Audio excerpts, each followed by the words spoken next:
Good evening and welcome to Mining the Riches of the Parsha. Tonight is Thursday night, January 19th, 2023. It is a tremendous pleasure to welcome every single one of you and to be grateful to every one of you for joining, that we can study together tonight. I've been looking forward to this all week. I'm ready, and I'm so blessed to be able to spend this time studying Torah with you tonight. Before I do that, just one housekeeping note, and that is, with God's help, this week and next week will be normal schedule, and also the following week, which is the beginning of February, also things should go well, will be normal schedule. But starting with the second week in February, there will be some dates that I'm away on two separate occasions. So all of the dates that I'm away are on our website, in our emails, on Facebook page. I'll announce them as we get closer, but there will be some dates starting February 8th, I think. I think that's the date. I'll check that, but somewhere around there.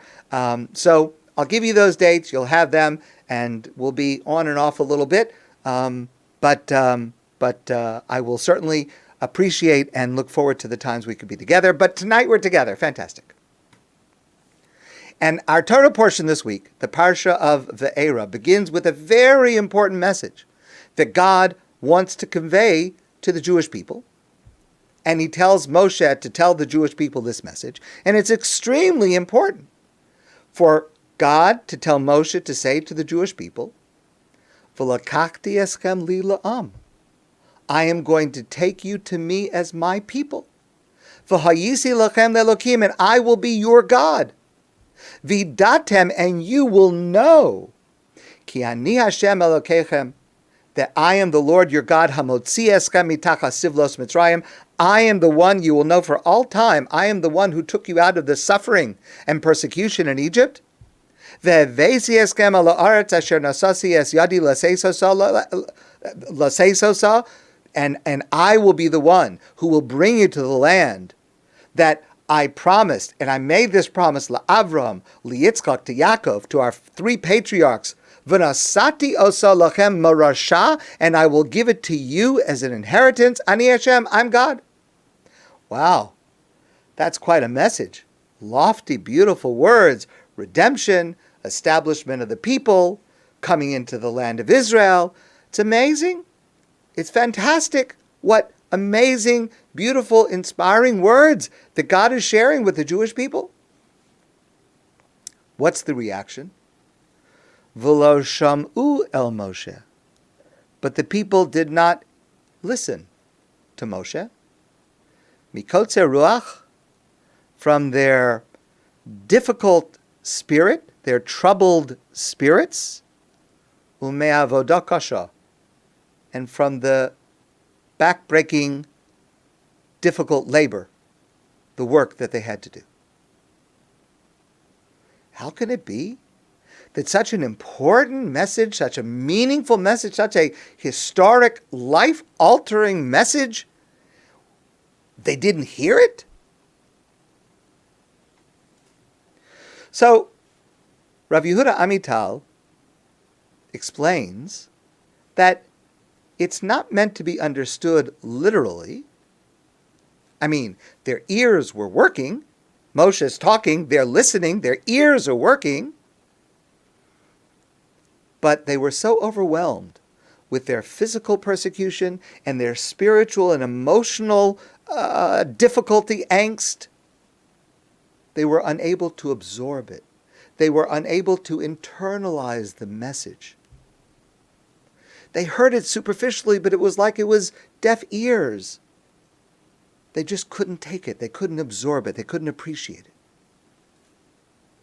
I've shared with some of you before the insight of the Kotzker Rebbe, the great Hasidic masker, Rabbi Menachem Mendel of Kotsk. He used to comment on the famous verse that we find in the second paragraph of the Shema. In the second paragraph of the Shema, we say, "V'samtem es dvarai eleh," and God says, "I will place my words, these words, the words of the Torah, al levavchem, on your heart." What does it mean to place the words on your heart? You could place words, I guess, in your heart. What does it mean to place them on your heart? Kanievsky Rebbe says, sometimes there are situations when a person's heart is closed and when the words won't go in. A person is, for various reasons, physical, emotional, spiritual, their heart is not open to be able to hear and absorb the words that they are hearing with their ears. In that situation, the words that we speak are on the heart, not in it, so that when the heart does eventually open up, the words are there to be able to sink in. Rav Amital explains that the process took time. It was gradual. But eventually, over the process of the narrative of this week's Torah portion and the beginning of next week's Torah portion, they were able to appreciate it. They were able to internalize that God is taking them out and taking them to Israel. It didn't happen right away. It took time. Gradually, they were able to hear the message that God had spoken to them through Moshe much, much earlier. And Rav Amital derives from this a very important practical lesson. And that is that even if sometimes in life there are great matters, we're hearing something extremely important, and for whatever reason we're not able to absorb it, it's not going in, or it may be words that we're saying to someone else and it's important, but they're not able to focus on it. Don't despair, don't give up. You have to go over it over and over again. And then sometimes the words that you spoke, there will come a moment, sometime gradually, slowly in the future, and it will all sink in, it will all make sense. It'll be appreciated. And this is extremely important in the realm of raising children. You know, we say certain things to our children, and they don't seem to be listening to us, and we say it over and over again over a period of years and years. And sometimes, not always, sometimes we merit that we see it finally sinks in. Often we have to wait until our children have children of their own, and they're saying the same thing to them that we were saying all those years to the children, and then finally, they get it and they understand they have to pass it on, and their children are not going to listen to them either, and that's what they deserve. It applies to shalom bayis, to harmony within the home. Sometimes a person wants to say something, but it's not the right time. If the other person is upset, if the other person is hurt, they're not going to be able to hear what you say. They could become defensive, they could become angry, they could respond not the way you intended the words to be. Sometimes you have to wait. You have to wait for the right moment. You have to wait till the person's heart is open to accept your words. Don't just mouth off whatever you're feeling at that moment. Sometimes you have to wait. That message may be legitimate, may be important, but not now. Wait till it's the right time. And this is true in many, many areas of life, all areas of life. At the same time, while we need to understand if others don't absorb our words right away and why that may be and what we can do about it, that is definitely true. There is a second corresponding lesson that each of us needs to take for ourselves. Dr. Sanjay Gupta has become a very well-known physician. He's a neurosurgeon. He is a commentator on CNN. He has a very high-pressure job. He travels all over the world. He is married to a woman. Her name is Rebecca Gupta. She also has a very high-pressured, intense job. And the Guptas have just completed building a new home in Atlanta. It's been kind of stressful. If you've ever been involved in a renovation project, even there, and certainly when it's a complete building, it's stressful. But Dr. Gupta says, after they've now completed this home, we sometimes need periods of stress, but the key to managing stress is you've got to have the means in between to be able to decompress. And it depends on your environment. It depends where you are. The ability to be able to take a break, to decompress. And he said in an article in the New York Times a couple of days ago that his home that he and his wife just finished, that's his place. That's the place where he is able, although it was stressful to build. When they started the project, his wife said to him, you know that 80% of couples who build a house together end up getting divorced. I can't substantiate those figures, but it certainly doesn't help marriages, I'll say that.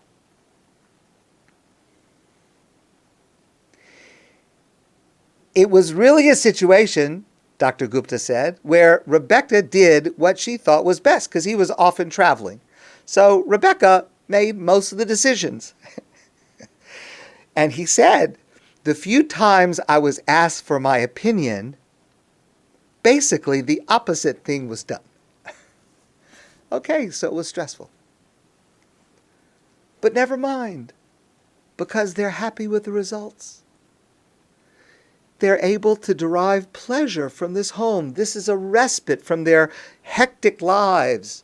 They come home and it's beautiful and they enjoy it and they can relax and they can manage the stress of their work lives by being able to have this refuge. That's one approach. Works for some people. We have our own approach. Let me begin with an insight from Sivan, Rahav, Meir. And she asks this question in a very practical manner because, of course, we are studying the Torah portion about what happened in ancient times, the Jewish people when they were formed. But what about us? Why is it that our redemption is delayed? Why is it that we are prevented from leaving our Egypt, from being able to get out of the bondage in which we find ourselves, social, financial, spiritual, emotional, physical, whatever it is? And she explains that in our Torah portion, there are two enemies that make it difficult for the Jewish people to achieve their freedom: the hard physical labor and the lack of spirit.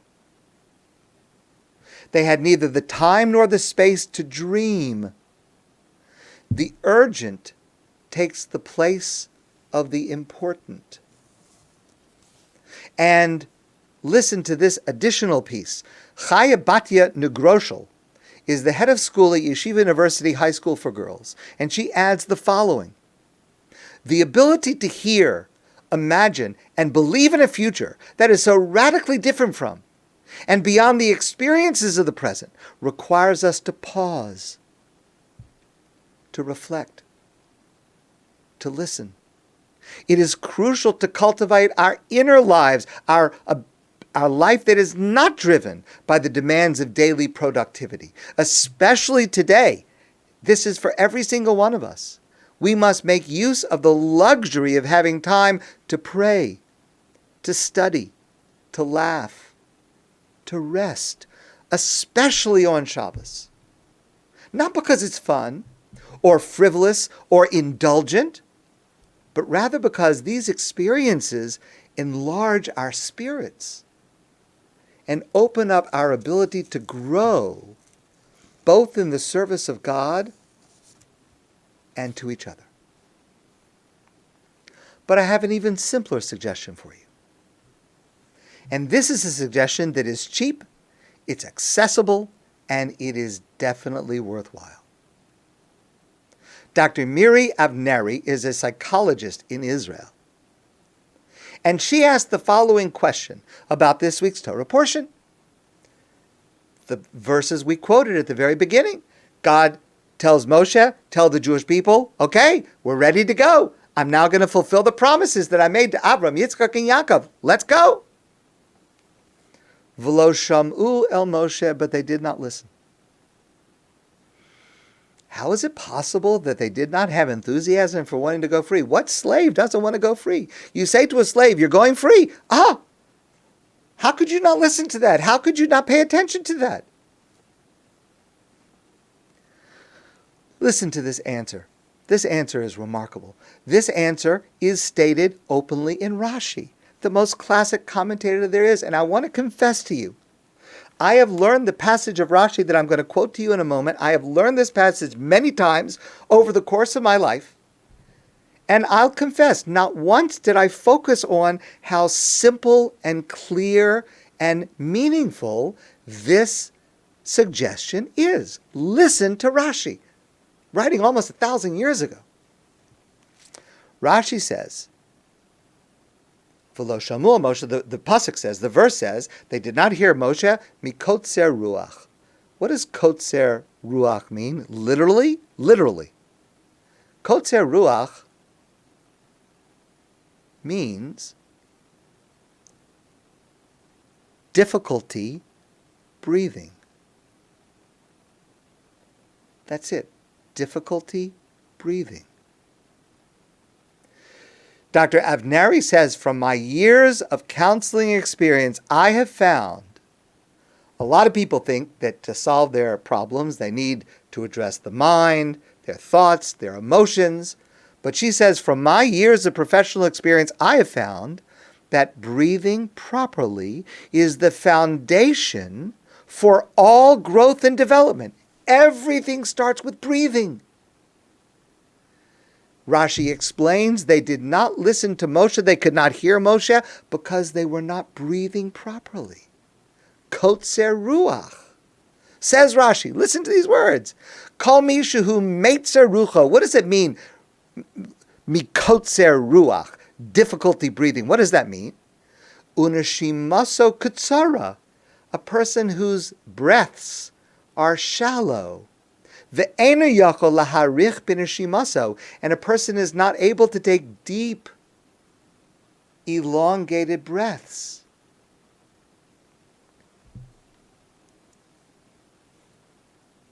We need to learn how to breathe. It's that simple.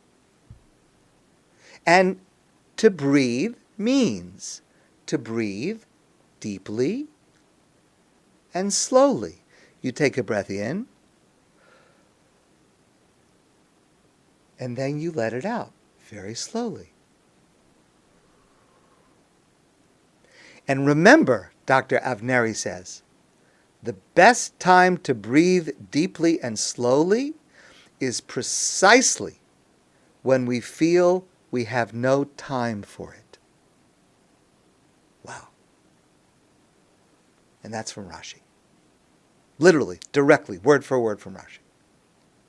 And we will have a practice session in this tomorrow morning. If you join us at our 10 at 9, tomorrow morning at 9 a.m., we will have a practice session in this topic. You're invited to join us on Zoom. But that's it. You got to breathe. You have to force yourself to relax in order to be able to hear the important messages that are going on all around you. Let's look at another area. So we discussed this last week clearly from last week's Torah portion. The arrangement that Moshe had made with God is that Aharon, Moshe's brother, would work together with Moshe. Of course, they did work together for the rest of their lives in leading the Jewish people towards Israel.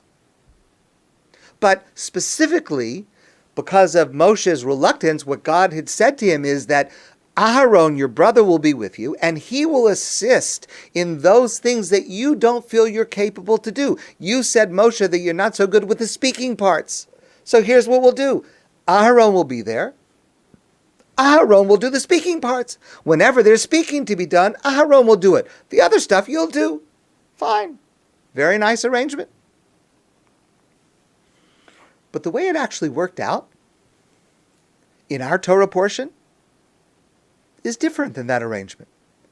And it is somewhat surprising. We learn in our Torah portion as follows. Vayomer Hashem el Moshe, God spoke to Moshe, Emar el Aharon, speak to your brother Aharon and tell him, Kach matcha, take your staff, your stick, Moshe's staff. Aharon's going to take Moshe's staff. And v'natayadcha al meimei Mitzrayim, you're going to strike your hand over the water of Egypt, v'yu ladam, and the water will turn to blood. That's the first of the 10 plagues. Hold on a minute. Taking the staff and hitting the water, that's not a speaking part. What is Aaron doing here? Why is it Aaron? God said that Aaron would do the parts that Moshe was not able to do because he couldn't speak. This is not speaking. Why did Moshe need help with this? Why did Aaron do this? So Rashi quotes the famous Medrash. Many of us are familiar with this. Moshe did not want to be the one to cause a plague that affected the water because water had saved his life when he was a baby, when he was floating in a basket down the Nile River. And he did not want to be the one to cause this plague through the water. So that's why Aharon did it, not Moshe. Hold on a minute. The question is obvious. Does it make a difference to the water of the Nile who is striking it with a stick, with a staff? Does the water care whether it's Aharon that does? The water is an inanimate. It doesn't have feelings. The water's going to feel bad if I did this great favor for you, Moshe, and now you're hitting me with a stick. I mean, it sounds nonsensical. What kind of an idea is this? Rabbi Yisroel Zev gives the following explanation, and it's brilliant, and it's deep, and it's something we really need to internalize in our own lives. Rabbi Fran says what we learn from this is that the exercise of expressing gratitude is not only for the benefit of the person that did the favor. It is. I say thank you to the person to show my appreciation to the person who did this favor for me, this kindness for me. Yes, that's true. In this case, it was the water that did a kindness for Moshe. But that's not the only reason I express gratitude. I also express gratitude. The benefit is for the person that is expressing the gratitude, who received the favor. Because when a person is a recipient of any kind of gift or kindness or favor or help, they have an obligation to express their appreciation. Whether the entity that did the favor can appreciate the thanks, can hear it, is inanimate, and can appreciate being told thank you, that doesn't matter. The person has to go through life, every single one of us has to go through life realizing that people and things provide favors for me, provide kindnesses for me, provide help for me. And I am obligated to express my hakaras hatov, my gratitude, even if the doer of the favor cannot even be aware of the gratitude that I'm expressing, because it makes me into a more decent human being.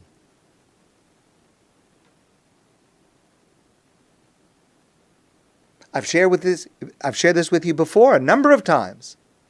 The way in which Jewish practice has us wake up in the morning and the first thing we do is we say this line, Modani Hashem. Modani. I'm thankful to you, God. The first words that come out of my mouth in the morning, thank you. It is an approach to life, to look for reasons, not so that you don't miss what people are doing for you. That's one reason.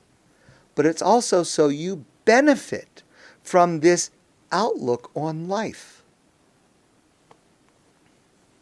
I want to share with you a remarkable story.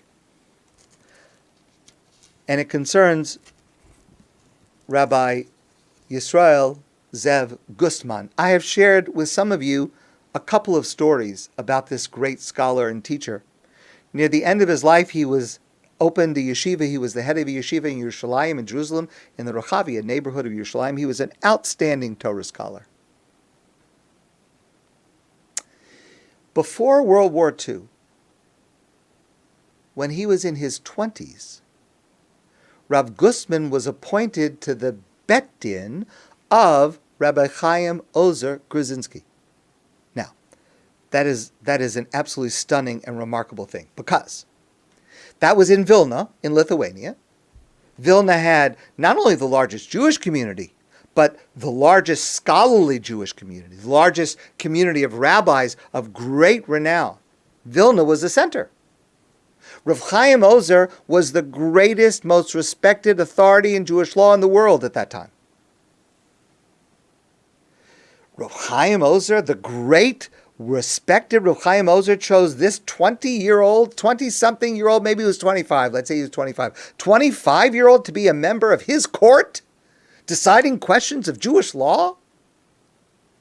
To use a secular example, if a 25-year-old graduate of McGill University Faculty of Law were to be appointed to the Supreme Court of Canada, it's the same, it illustrates the same concept.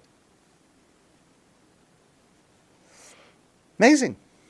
So this elderly, respected, world-renowned figure, Rav Chaim Ozer, used to take walks with Rav Gustman, this young 25-year-old. They would take walks in the woods. And from time to time, Rav Chaim Ozer would say to Rav Gustman, pick up that plant on the ground. If you eat this plant, you'll feel full for a few days. And then they'd walk a little further and he'd say, you see that leaf? Pick up that leaf that you see, that one right there. If you put that leaf in your mouth, you won't feel thirsty, even if you haven't had water to drink. And, they're walking through the forest. It's not exactly the kind of conversation you would expect two Torah scholars to have when they're taking a walk. And it's certainly not the conversation you would expect from the greatest authority in Jewish law in the world to be expounding on as they're taking a walk together. And he had no idea, Rav Gustman had no idea why is this respected elder statesman scholar taking a walk with me, a 25-year-old, and spending his time giving me lessons in botany. It just didn't make any sense. It turns out that the knowledge Rav Gustman acquired during those walks, the plant, the leaf, it saved his life. When World War II began, Rav Gustman fled into the forest and he fought alongside the partisans. And he had to subsist for long periods of time without food and without water. But he remembered what Rav Chaim Ozer had taught him, and he knew which plants to look for that could nourish him and sustain him through very, very difficult conditions that likely would have taken his life without those lessons. Now, just a little parentheses for a moment, this certainly tells us something about Rav Chaim Ozer. This is what we refer to as Ruach HaKodesh, a person who is moved by the Spirit of God. That means that a person might be able to say something, they themselves might not even recognize the significance of why they are saying these words at this moment, but they are saying these words because God wants that message to get across, that that's a piece of information that somebody is going to need in a very serious way at some point in the future. Okay, that's Rav Chaim Ozer. But it's just remarkable. I mean, they're taking a walk, the greatest scholars, the oldest, the youngest, and they're talking about leaves and plants. But it saved his life. Eventually, later in life, Rav Gustman moved to Israel, and he settled in Jerusalem, in the Rehavia neighborhood. And he opened his yeshiva. And he had a neighbor. And Rav Gustman's neighbor had a beautiful garden. And very often, Rav Gustman would go next door to water the plants in his neighbor's garden. One time, one of his students saw him doing this, and they thought it was just a little unusual for this great teacher, this renowned scholar, this elder statesman at this point, this elder statesman of the Torah world, who's watering flowers in somebody's garden. And they asked him, Rebbe, please explain, why are you doing this? Why are you spending time watering flowers in a garden? And Rav Gustman said, it was these kind of plants that kept me alive during the Holocaust. And out of gratitude, out of hakaras hatov, I feel an obligation to water these plants. Now, it didn't make any difference to the plants who was watering them. And even if it did, it's not the same plants. The plants that saved his life were 50 years ago, 30 years ago. And it's not the same plants anyway. Those were plants from Lithuania. These are plants in Israel. It's completely different. But the obligation to express gratitude is not only for the benefit of the one who gives the favor. That's the point. It's for the benefit of the person who received the kindness, the compassion, the help, the favor. It's to make a person aware of all the things that we've been provided with in life, all the things that people do for us, and all the things that God does for us. The more a person becomes hypersensitive to the concept of showing appreciation and paying back favors and recognizing past favors, the more the person will be able to appreciate present and future favors that are done for us by all kinds of people, by our parents, our friends, our neighbors, and certainly for all the favors that God does for us. Gratitude is not an action, but an attitude, an approach to life. So I want to share with you now two remarkable stories, very, very different from each other. A little later tonight, I want to speak with you about Rosh Chodesh. Our Jewish calendar follows the lunar moon, the cycles of the moon. Rosh Chodesh is the beginning of the Jewish month. Sunday night and Monday is Rosh Chodesh Shvat, the first day of the Jewish month of Shvat. So we're going to talk a little bit later about Rosh Chodesh. But here's the story for now.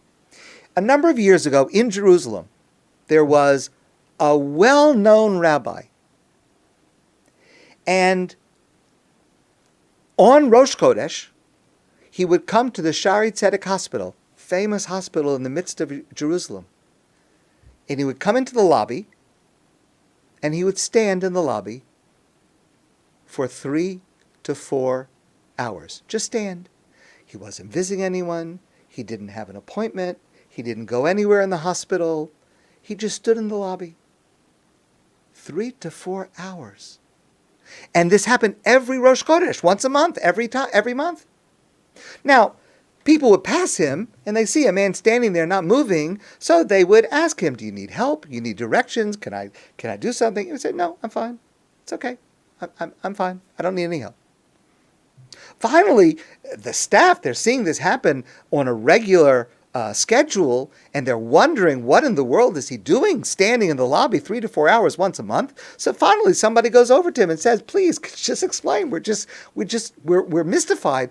What are you doing here? What's going on? Listen to his answer. And by the way, I heard this story. I'm sorry I didn't tell you at the beginning. I heard this story from Dr. David Pelcovitz. This rabbi said,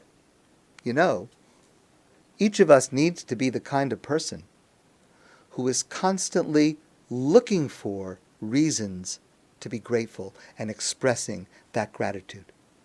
We need to be looking for the excuses to say thank you. And he said, once a month on Rosh Chodesh, I come here to the lobby of the hospital to reset my gratitude clock. And I stand here in the lobby, and I look at that sign that lists all of the departments of the hospital. And I look at the line that says cardiology. And I think to myself, wow, my heart is working okay. It's beating. There are no problems with my heart. What an amazing thing. And then I look at the sign that says ophthalmology. And I think to myself, oh my goodness, my eyes are working. I can see. I have no difficulty. It's amazing to be able to see. And then I look at the sign for gastroenterology. My system is working. I can take in nutrients. Everything is going where it's supposed to be going and not going where it's not supposed to be going. It's amazing. It's incredible. It is a miracle. It is a miracle. Most of us are too busy to focus on it, but it is in fact a miracle. And then pulmonology. Oh, wow, pulmonology. I breathe in and it fills my lungs with oxygen, and then I breathe out and everything circulates, and that causes the blood to be oxygenated, and it's just amazing. It's so complex, and mine is working, Baruch Hashem, it's working. I'm breathing in, I'm breathing out. In orthopedics, my bones, they're there, they're doing the right thing, they're moving the right way. I can move them, I can stretch them.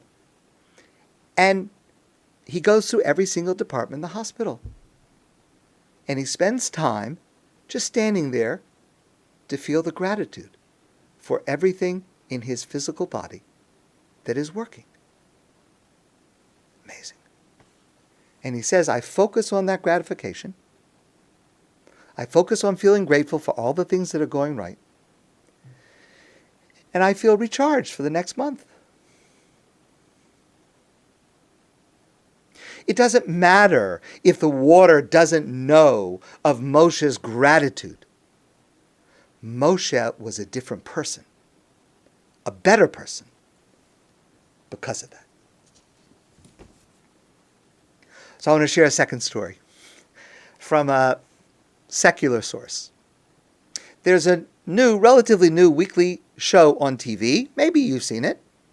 Who's Talking to Chris Wallace? So this is an interview of different people. Chris Wallace does interviews. And I saw one of them, and it was very, very good. I hope to watch some more of them. Perhaps you've seen it.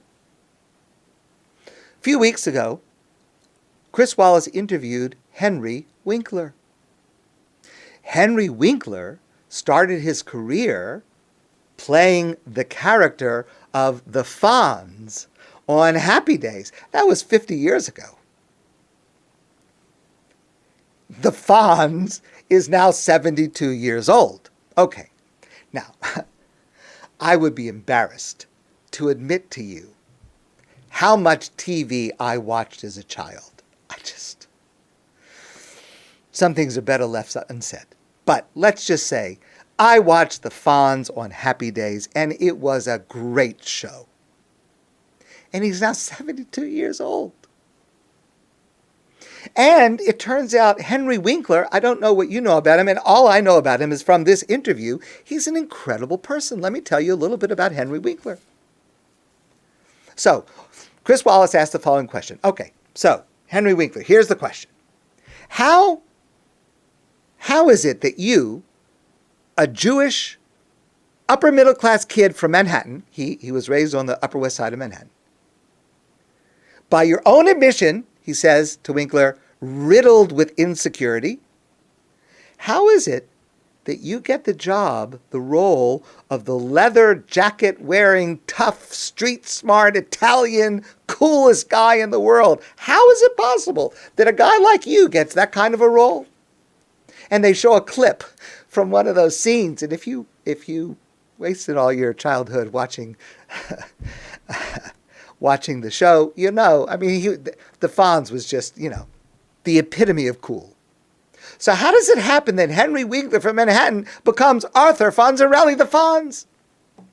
So listen to his answer. Winkler says, because I trained for many, many years to be an actor, and I got to play someone I wasn't. Somebody who I wanted to be. Okay, wow. So Wallace says, okay, I understand, but it's acting. Okay, but it would strike me, Chris Wallace says, that an insecure kid from Manhattan to play the Fonz, and Winkler says, yeah, it was shocking to me too, because they didn't want me. They wanted a taller Italian kid. And they got, this short Jew from New York.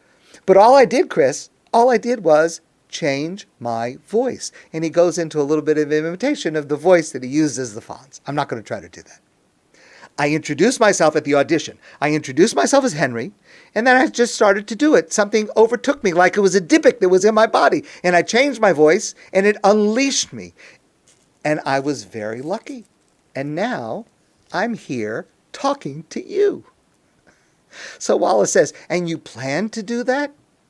And Winkler says, no, I didn't plan to do it. I didn't know it was going to happen. I just went with it, and that's what I was able to do as an actor, but not able to do as a human being. I just went with it in my profession, but in my life, I was a bowl of Jell-O that had not congealed yet. So Wallace moves on to a bit more serious topic, because for the first 3 decades of Winkler's life, he did not know that he had dyslexia. And Wallace says to him, you were undiagnosed until the age of 31. Yeah, it's true. So you got bad grades in school. Yeah, bottom of the class. You struggled in school, and your father, this is, but I'm quoting from this. Your father, if I get this right, dismissed you as a dumb dog. And Winkler said, yes, that is true. Yes. And he said, I learned through my ears. My eye and my brain were not friends. My eye and my brain, they didn't communicate with each other. I don't have great eye-hand coordination. I did not play sports. And Wallace says to him, so finally you're in your 30s, and you realize that this is a physical condition. How did you feel? And Winkler said, I was angry. All the times that my parents grounded me, all the times they yelled at me, all the times they made me feel bad for no reason. Listen carefully. And then I started to understand, I'm quoting directly, then I started to understand that maybe if I was not dyslexic, if I didn't fight through my challenge, if I wasn't tenacious about it, maybe I wouldn't be sitting here right now talking to you. All of my success comes from overcoming the dyslexia. Okay, now, all of that is just a bit of context and background for what I want to share with you. This is what I want to share. So Wallace says, you don't have to do much research. You don't have to do much research about Henry Winkler to come across the phrase, I'm serious, the nicest man in Hollywood. Listen carefully. Winkler says, I don't believe I am the nicest man anywhere. I believe I'm grateful. I am grateful to be on the earth. I'm grateful to be living the dream I had in Manhattan working as an actor. I'm grateful for my family. And out of that gratitude comes, I'm just happy to be here. It's important to say thank you. When someone helps you, when someone is kind to you, you will make that person feel so good, so recognized, so appreciated. We usually underestimate the positive consequences of just those 2 words when they're said with genuine feeling, thank you, I really appreciate it. But here's the thing. This is the lesson from our Parsha. Even if the person doesn't acknowledge it, even if the person is not able to recognize your gratitude, it changes you. It can help make you the nicest person wherever you are.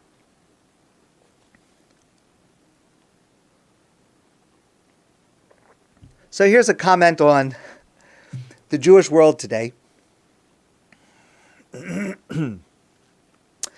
This week, on social media, there are advertisements for Gelbstein's Bakery in Lakewood, New Jersey.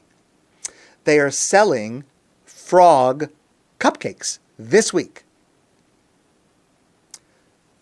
Tz'fardea, the frogs, the second of the 10 plagues in our Torah portion. And the slogan of this bakery is, bring the Parsha alive and have fun with it. So the ad from this bakery reads, the frogs are coming. Bring the Parsha alive this coming Shabbos, the Parsha VaEira, where we learn about the Tz'fardea, with our famous, yummy, pastry frogs. Okay, it's cute. But there's a lot more there. I have shared this with some of you before. It needs to be repeated. I need to hear it on a regular basis. The 10 plagues that we begin this week, the first 7 of the 10 are in this week's Torah portion, the last 3 in next week's Torah portion. Those plagues, each of them hold multiple lessons on many levels. They have meaning in terms of what they teach us about God's control of the world, different realms of the earth, the sky, the ground. And each one of the plagues also teaches us moral lessons. What I'm going to share with you is written in a sefer, a book written by Rabbi Yaakov Kanievsky, who is known as the Steipler Rav, passed away a number of years ago, great scholar. He lived in Bnei Brak. The verse says in our Torah portion, Vayet Aharon es yado al meimei Mitzrayim. So Aharon, remember, God told Moshe to tell Aharon to take the staff and to hit the waters of Egypt, and the waters of Egypt would turn to blood. And now the second plague, God has Aharon hit the waters again. Here, the second plague, Aharon is also doing it, not Moshe. Vata'al haTz'fardea, and the Tz'fardea, we translate this with the word frog. I mean, we don't actually, it's not an accurate, we don't know that it was some kind of a creature. Let's just call it Tz'fardea. Let's just say Tz'fardea. Some kind of a slimy, unpleasant-looking thing that I don't mean to make fun of frogs. I don't want to upset frogs, but it's Tz'fardea. Let's just call it Tz'fardea. Fine. And the Tz'fardea rose up, Vatachas es eretz Mitzrayim, and it covered all of Egypt. There's a grammatical problem in the verse. And Rashi points this out. Tz'fardea is singular. One creature. How is it possible for one creature? They're little things. How is it possible for one creature to cover all of Egypt? Listen to the words of Rashi. Tz'fardea achaz hayu. There was one little tz'fardea. V'hamitzrim makin oso. And the Egyptians started to hit it, to get rid of it, to kill it, to get it away from them, because it was disgusting, it was gross. V'hu matezes nechalim. And every time they hit this creature, it divided in half. And each one that they hit, it divided in half. So within just a few minutes, from one, they now had thousands and thousands, and within a few minutes, it covered all of Egypt. Listen, please, to the commentary of Rabbi Yaakov Kanievsky, the Steipler Rav. When the Egyptians saw that hitting the Tz'fardea caused it to multiply, the logical thing would be to stop hitting it in order not to be overrun by these creatures. But the characteristic of anger persuaded them just the opposite. That the more Tz'fardeim there were, the more they had to hit. And the more the frogs multiplied, the more the Egyptians were consumed with anger. And the more they lashed out and retaliated until the entire land of Egypt was covered with these creatures. Which, without their angry hitting, there would have only been one. And the Steipler explains this is the way it always is with anger when we lose our temper. If we would listen and be quiet and not respond when we are provoked, often the situation would calm down. But the problem is we respond in kind. And the way we respond usually causes an escalation of animosity and harm. Therefore, logically, here's what ought to happen when we are provoked.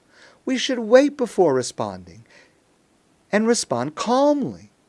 But our characteristic of anger tells us, you're just going to take it like that in silence? Fight back. And the other person's characteristic of anger tells them the same thing. And each of you respond even more forcefully, back and forth. And the cycle of destruction continues until the whole land is covered with frogs.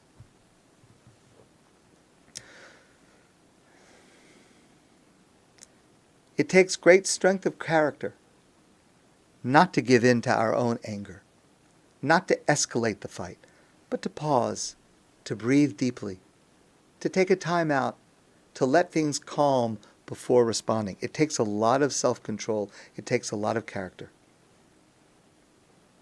But I have a very simple suggestion, and I'm speaking to myself as I'm speaking to you because I grapple with this issue and often fail at it. But here's a very simple suggestion. The next time you are provoked and you start to respond, ask yourself, what I am about to do or say, will it multiply the frogs? My friends, I want to wish you a beautiful evening and a harmonious, restful, spiritual Shabbos. And I look forward to seeing you soon in person.